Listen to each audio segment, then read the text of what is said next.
भक्ति में ना हो कोई स्वार्थ न कोई चाह, बस प्रभु का नाम हो और मन में हो उस ही की राह। दिल से जो पुकारे भगवान पास आ जाते हैं, और निस्वार्थ प्रेम हो तो भक्त भी भगवान बन जाते हैं। निस्वार्थ भक्ति हो तो भक्त भी भगवान बन जाते हैं। न धन की इच्छा न मान की चाह, बस प्रभु का नाम रहे हर एक सांस में हमारे साथ। जब भाव हो निर्मल मन हो सच्चा, तभी मिलता है भक्त को भगवान सच्चा। जब सम्यक दर्शन होता है तब सच्चे भगवान की पहचान होती है। और मुझे लगता है कि इन 2 महीनों में, कितना समय हो गया, 2 महीने से ज़्यादा हो गया, 2 महीनों में 2.5 महीनों में इतना तो लोगों को समझ में आया होगा कि वीतरागी परमात्मा कौन है। आत्मार्थियों, आत्म कल्याण का वेद विज्ञान का ये मार्ग है। अंधेरों में भी रास्ता होगा, अंधेरों में भी रास्ता होगा, जिसका प्रभु से वास्ता होगा। मुसीबतों में भी रास्ता होगा, जिसका प्रभु से वास्ता होगा। हम वास्ता रखें भगवान जिनेंद्र से। कल्पद्रुम मतलब क्या होता है? बाबूजी, अहमदाबाद में पहले भी एक आध बार तो हुआ होगा, हाँ, लेकिन एक अद्भुत पूजा है। सिद्ध चक्र जी तो बहुत प्रसिद्ध है कि कोई भी श्रावक की इच्छा रहती है कि जिंदगी में एक बार हमारा परिवार भी सिद्ध चक्र विधान कराए। श्रावकों की 1 2 3 इच्छाएं ऐसी हैं कि जिंदगी में एक बार तो शिखर जी की यात्रा हो जाए, एक बार सिद्ध चक्र विधान कराने का मौका मिल जाए, एक बार मुनि राजों का संघ का चातुर्मास का योग हमारे नगर में बन जाए, और जीवन के अंतिम पलों में भगवान जिनेंद्र का स्मरण करते करते जब भी विराम हो। और ये कुछ भावनाएं प्रत्येक धर्मात्मा की रहती हैं कि कल्पद्रुम महामंडल विधान अद्भुत है। सिद्ध चक्र की आराधना तो एक परिवार कर सकता है, लेकिन कल्पद्रुम के लिए पूरा चक्रवर्ती जैसा परिवार चाहिए, क्योंकि कल्पद्रुम पूजा महामंडल विधान कौन करता है? महाचक्रवर्ती। कौशिक भाई, चक्रवर्ती करता है। सौधर में इंद्र विराजे हैं, राजेश भाई, राजेंद्र भाई, लेकिन इसकी मूल कौन है? इसका सौधर में तो रहेगा चक्रवर्ती के साथ, लेकिन इसमें मूल भूमिका है चक्रवर्ती की। क्यों? वो क्या हुआ है कि जब यह चक्रवर्ती यात्रा को जाता है, दिग्विजय को जाता है, तो भगवान की पूजा करता है। दूसरा, जब दिग्विजय के बाद आता है कि जो अपन नवरात्रि वाली बात कर रहे हैं, बढ़ते वैभव के हिसाब से तो आज से 9 दिन तक चक्रवर्ती भरत ने समौषण में भगवान की पूजा की। कौन से शास्त्र के हिसाब से? भरतेश वैभव, एक कर्नाटक के कवि हुए हैं, उन्होंने लिखा, बड़े कवि हुए हैं रत्नाकर, और उन्होंने लिखा 9 दिन तक ऐसी पूजा की कि द्रव्य के पहाड़ खड़े हो गए, इतना द्रव्य चढ़वाया। और उसके बाद ये पूरा किस्सा तो मालूम है ना, महापुराण में लिखा है चक्रवर्ती भरत दरबार में विराजमान है। अभी वो चक्रवर्ती बने नहीं हैं, ऋषभ देव को वैराग हुआ है और अपने पुत्र भरत को अयोध्या का राजा बनाया है, बाहुबली को पोदनपुर का राजा बनाया है, बाकी 100 पुत्रों को, 99 बेटों को उनके हिसाब से सबको अलग अलग प्रांत का राजा बनाया। और प्रभु तो चले गए तपस्या करने के लिए, उनके साथ 4000 छोटे छोटे राजा, विधायक जी जैसे, मतलब उनका भी अपने एक लेवल होगा, लेकिन वो भी राजा कहलाते थे, तो वो भी गए उनके साथ तपस्या करने के लिए। फिर भी यहाँ राज तो चल ही रहा था, भरत संभाल रहे थे पूरा अयोध्या का महामंडल।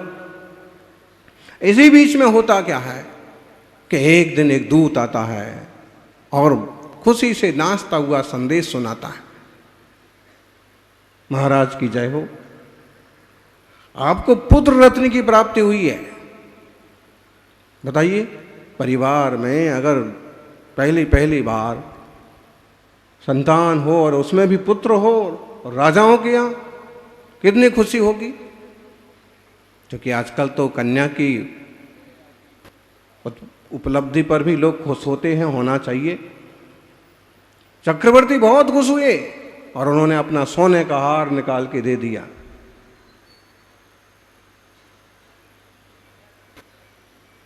कहते हैं एक मुहूर्त भी ना बीता कि फिर एक दौड़ता हुआ दूत आया। बड़ी खुशी जाहिर की, दूत दौड़ता हुआ क्यों आता था? एक तो खुशी का माहौल, दूसरा ये संदेश जितनी जल्दी सुनाएंगे उतनी जल्दी कुछ ना कुछ मुझे राजा से मिलेगा। आशा रहती है, सामान्य वर्ग के लोग जो हैं उनको भी आशा रहती है कि ऐसा अवसर है तो हमें भी कुछ लाभ होगा। और उसने आकर के सुनाया, महाराज की जय हो,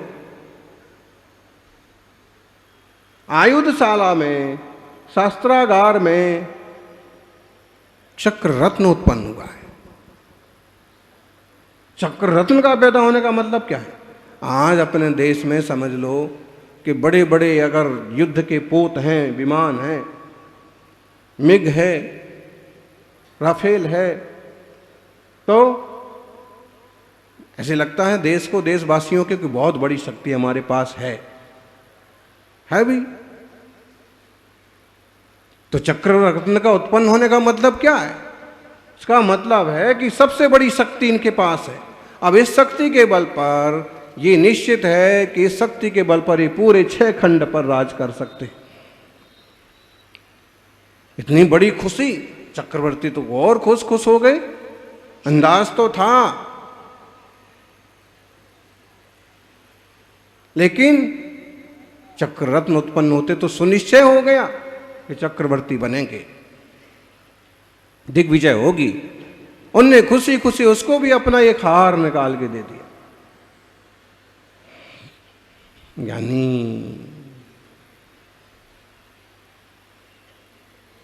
पुण्यात्माओं को पुण्य के समाचार सुनने को मिलते हैं, पापात्माओं को पाप के समाचार सुनने को मिलते हैं।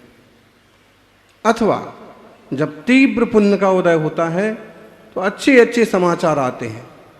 कहीं पुण्य कमजोर पड़ता है तो खोटे समाचार सुनने को भी ऐसा नुकसान हो गया, ये परेशानी हो गई।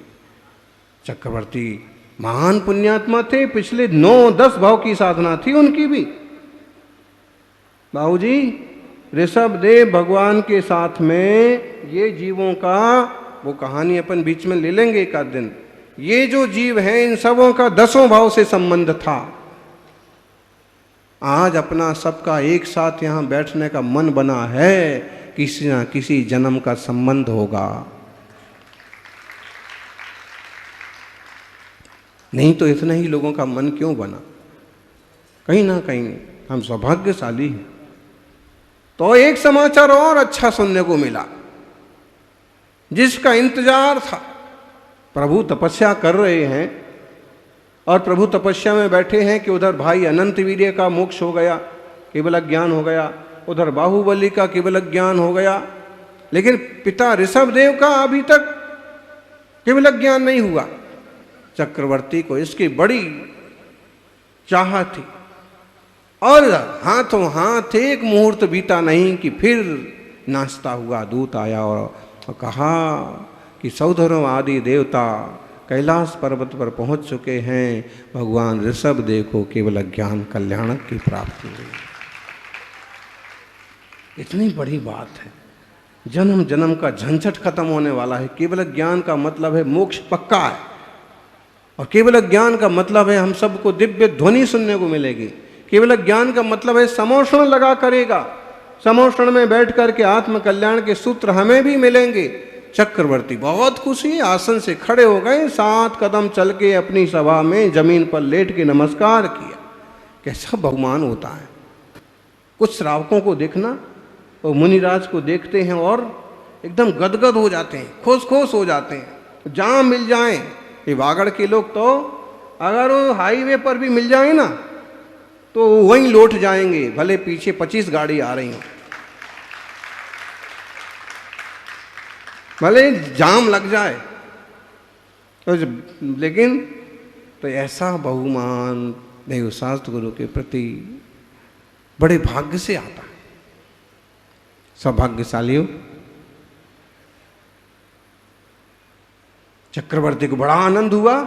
उनने अपने अमूल्य कड़े निकाल के दे दिए, स्वर्ण मुद्राएं लुटा दी, सारी सभा खुश थी। मंत्रियों ने हाथ जोड़ के निवेदन किया, आज्ञा करें, हमारे लिए क्या आज्ञा है। उन्होंने कहा उत्सव मनाओ। लेकिन प्रभु 3 महामंगलकारी लाभ हुए, आप बताइए कि शुरुआत कहां से करें। उन्होंने कहा कि सबसे पहले हम भगवान जिनेंद्र की भक्ति करने जाएंगे। पुण्यात्मा को पुण्य के काम सूझते भी हैं। पैसा हाथ में आया तो एक आदमी को ये सूझेगा कि चलो अपन आज होटल में खाते। पैसा हाथ में आया तो चलो घर वाली पत्नी को घुमा लाते हैं, पिक्चर दिखा लाते हैं। लेकिन धर्मात्मा के हाथ में पैसा आया तो इस बार अपन शांति धारा की बोली अपन भी लेंगे। इस बार अपन इंद्र बनेंगे, छोटे मोटे बड़े जैसे भी इस बार इंद्र बन के भक्ति करेंगे। आप देखिएगा, आप लोगों में ही मिल जाएंगे ऐसे लोग। और आप अपने को ही देख लो, कभी अपना मन अपने को धोखा दे तो वो ही ऐसा रास्ता बताता है कि आज तो अपन मौज करते हैं, रोज रोज क्या पूजा करना। तो कभी मन साथ दे तो ये कहेंगे कि नहीं, रोज रोज भक्ति का आनंद लो, कर्मों की निजरा करो। चक्रवर्ती ने कहा पुरोहितों को, मंत्रियों को, सबसे पहले भगवान जिनेंद्र के केवल ज्ञान महोत्सव मनाने की तैयारी करो। हम पूजा करने जाएंगे, दिव्य ध्वनि सुनेंगे। दिव्य ध्वनि सुनने जाते हैं। दिव्य ध्वनि कहाँ बैठ के होती है? समौसड़ में विराज के भगवान की सभा। आपका ये जो मंडप है ना, इसका नाम क्या है? सन्मति समौसरण। समौसरण है सन्मति का, प्रभु सन्मति का भी और गुरु सन्मति का भी। जहाँ सन्मति बढ़ती है उसका नाम है सन्मति समौसरण। प्रश्न तो मन में आएगा कि बच्चे का जन्म हुआ तो पूजा करने कैसे चले गए? बताओ, हैं? किस किस को होता है? अब एक दिन हमसे यहाँ पूछा था पन्न पुच्छा में, देखो नीति वाक्यामृत जैसे नीति शास्त्रों में ये लिखा है सर्वदेवमयो राजा। राजा सर्वदेवमय होता है, जनता के द्वारा माननीय होता है। दूसरी बात, जो आम जनता पर बातें लागू होती हैं वो सारे कानून राजा पर लागू नहीं होते। चूँकि आजकल जनतंत्र है, गणतंत्र है, तो आज तो सब पर कानून लागू होते हैं, होना चाहिए। लेकिन राजाओं के ज़माने में राजाओं पर जैसे सूतक पातक के नियम लागू नहीं होते थे। क्यों? अब बताओ, चक्रवर्ती भरत की कितनी रानियां हैं? 1000 बोल रहे राजेश भाई, बताइए। अब बोली थोड़ी लग रही है। 96,000, 96,000। अब बताइए एक साल में दिन कितने होते हैं? 365 मान लो, 66 मान लो। अब ये बताइए कि इतनी रानियां हैं, अब चक्रवर्ती के यहां संतान तो होगी।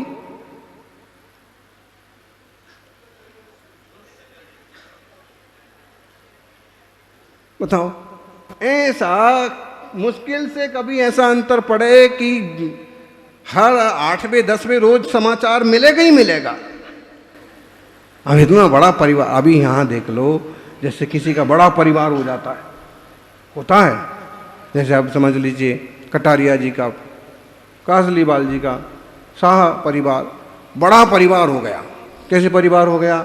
परदादा के उनके 4, उनके 4, उनके 5, उनके 6, उनके 7, और इस जमाने में मानो कम से कम तो एक तो मानी। अब इतने ये फैल गए। एक गांव के लोग तो हमारे पास आए, 2 साधुओं का चतुर्मास हो रहा था संघ के, तो बोले कि सब जने कि हमको आप वो बंधवा दो। विधान में तो 8-10 दिन का बांधते हैं कलावा, आप तुम 4 महीने का बांध दो। क्यों? बोले कि पूरा जो गांव है वो एक ही उसका है, एक ही शाखा का है। अगर किसी के यहाँ कुछ हो गया तो उस परिवार का तो मानो, लेकिन सबका ही मानेंगे तो आहार देने वाला। ऐसे बड़े बड़े परिवार होते थे, अभी भी होते हैं थोड़े से, कराड़िया बैठे हैं ऐसा। तो अब देखिए, चक्रवर्ती को सूतक पातक नहीं माना जाता, ये नीति है। चक्रवर्ती ने भक्ति भाव से भगवान की आराधना की। कहते हैं कि एकम से नवम तक, 10वीं तक भगवान की आराधना की, उसके बाद चक्र रत्न की पूजा हुई। आज भी शस्त्र की पूजा कब होती है? विजयादशमी को करते हैं राजा लोग, क्षत्रिय लोग, विजयादशमी को। उसके बाद चक्र रत्न की पूजा हुई। पहले दिन भगवान की वंदना, भगवान की अर्चना के साथ पुत्र जन्मोत्सव के बाद चक्र रत्न की 9वें दिन पूजा, उसके बाद फिर आगे की विधि। आगे निकले दिग्विजय को। सौभाग्यशाली हो अपन सभी ऐसे कल्पद्रुम महामंडल विधान। कल्पद्रुम मतलब होता है कल्प वृक्ष।